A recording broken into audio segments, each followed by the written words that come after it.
This channel does not promote any violent, harmful, or illegal activities. All content provided by this channel is meant for an educational purpose only. Top quality और consistent performance के लिए सिर्फ silver pump नाम याद रखना। এটা তো তৃণমূল প্রথম দিন থেকেই করে আসছে এবং এটা একটা অত্যন্ত কুরাজনীতি যা এরা বাংলায় আমদানি করেছে। একটা রাজনৈতিক দল মিটিং করবে, মিছিল করবে, সে যে রাজনৈতিক দলই হোক না কেন, এমনকি ভোটের দিন আপনারা দেখেছেন ক্যান্ডিডেট যারা প্রার্থী তারা নিজের ভোট কেন্দ্রে যাবে, সেখানে পাড়ার কতগুলো তৃণমূলের গুন্ডাকে, তৃণমূলের কতগুলো ছেঁচড়াকে সাধারণ মানুষ সাজিয়ে পাঠিয়ে দেয় যে আমরা বিক্ষোভ দেখাতে এসেছি, আমরা সাধারণ মানুষ। সব করা তৃণমূলের পোষা কুকুর যে কটা আছে, আমি একদম এই ভাষায় বলছি, সব কটা তৃণমূলের পোষা কুকুরকে সাধারণ মানুষ সেজে পাঠিয়ে দেবে। আপনারা দেখেছেন যে ভোটের সময় মুর্শিদাবাদে মোহাম্মদ সেলিমের সঙ্গে, বর্ণগড়ে তন্ময় ভট্টাচার্যের সঙ্গে, আরও বিভিন্ন জায়গায় বিভিন্ন প্রার্থীর সঙ্গে এই এক ঘটনা ঘটেছিল। কোনো দল মিটিং করতে পারবে না, মিছিল করতে পারবে না, কোনো একটা জায়গায় গিয়ে তার কর্মীদের সঙ্গে দেখা করতে পারবে না। এরা কি বাড়াবাড়ি শুরু করেছে। এরপর যদি সমস্ত সাধারণ মানুষ মিলে, যার যেখানে যা অভাব অভিযোগ, যদি তৃণমূলের একটা মিটিং মিছিলের মধ্যে ঢুকে গিয়ে বা সাধারণ মানুষ এরকমভাবে, সত্যিকারের সাধারণ মানুষ, আমাদের সাজানো সাধারণ মানুষ নয়, তারা যদি বিক্ষোভ দেখাতে শুরু করে, এই যে কদিন আগে আপনারা দেখেছেন বাঘাযতীনে আমাদের এসএফআই ছেলেমেয়েরা, বাচ্চা ছেলেমেয়েরা, এসএফআই ডিওয়াইএফআই, তারা একটা মিছিল করছিল। ওখানকার তৃণমূলের কাউন্সিলর ওই ওয়ার্ডের, যে টাকা খেয়েছে বলে কদিন আগে একটা গোটা বিল্ডিং ভেঙে পড়েছিল ওখানে, সেই মিতালি না কী নাম, গাড়ি নিয়ে যাচ্ছিল ওখান থেকে, গাড়ি থেকে নেমে আমাদের ছেলেমেয়েদের ওপর আক্রমণ করেছে, করে সেটাকেও সাধারণ মানুষের বিক্ষোভ বলে চালাচ্ছে। সুতরাং এদের এই খ্যাঁচড়ামি যে পশ্চিমবাংলায় আমদানি করেছে, এটাকে সত্যি বরদাস্ত করা যায় না। এটাকে যদি ওরা বন্ধ না করে, তাহলে এরপরে কিন্তু রিটালিয়েশন যখন পাল্টা হবে, তখন সেটা তৃণমূলের, তখন কী হবে, কেউই আর ঠিক করে রাজনীতি করতে পারবে না। সুতরাং এইগুলো পশ্চিমবাংলায় বন্ধ হওয়া দরকার। এখন দিলীপ ঘোষ যদি বলেন যে সূর্য পূর্ব দিকে উঠেছে, তা আমি কি বলবো, পশ্চিম দিকে উঠেছে? দেখুন, প্রশ্নটা এখানে দিলীপ ঘোষের সঙ্গে মিল অমিলের প্রশ্ন না।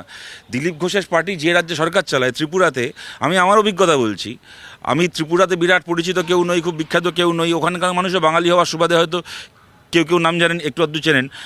এই গত আমাদের বিধানসভা ভোটে ত্রিপুরায় মিটিং করতে গেছি, দুদিনে 6টা সভা করেছি, 6টা সভার মধ্যে 4টে সভায় বিজেপির লোকেরা এসে ঝামেলা করেছে। সভা ওর একই জিনিস, সভা হচ্ছে, মঞ্চে বলছি, একদল লোক ঢুকে এসে এখানে সিপিএম এই করেছে, হ্যান করেছে, সিপিএমকে করতে দেবো না, সে নাকি সাধারণ মানুষের বিক্ষোভ। সুতরাং আমি বলছি যে এটা সামগ্রিকভাবে একটা পলিটিক্যাল প্র্যাকটিসের প্রশ্ন, যে আপনি একটা রাজনৈতিক দল করেন, আপনার অন্য দলকে পছন্দ নয়, তা বলে সেই দল যখন তার কর্মসূচি করছে, আপনি একমত হতে পারেন, একমত না হতে পারেন, কিন্তু সেইখানে আপনার 10টা কর্মীকে, সমর্থককে আপনি সাধারণ মানুষ সাজিয়ে পাঠিয়ে দিয়ে, আমি একটা সভা করছি, আপনি তার পাল্টা সেখানে 10টা সভা করুন। আমি যদি কোনো সভায় কোনো ভুল কথা বলে থাকি, আপনি সেখানে পাল্টা 5টা সভা করে আমাকে 5 গুণ বেশি আমার ভুল ধরিয়ে দিন। সেইটা একটা জিনিস।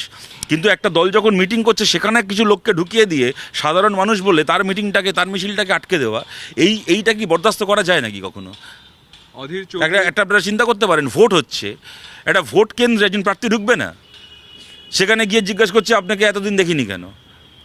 আরে ভাই, এতদিন এখানে তোর এমএলএ ছিল, তোর কাউন্সিলর ছিল, তোর পঞ্চায়েত মেম্বার ছিল, সে তাকে দেখিনি কেন তাকে জিজ্ঞেস করবে না?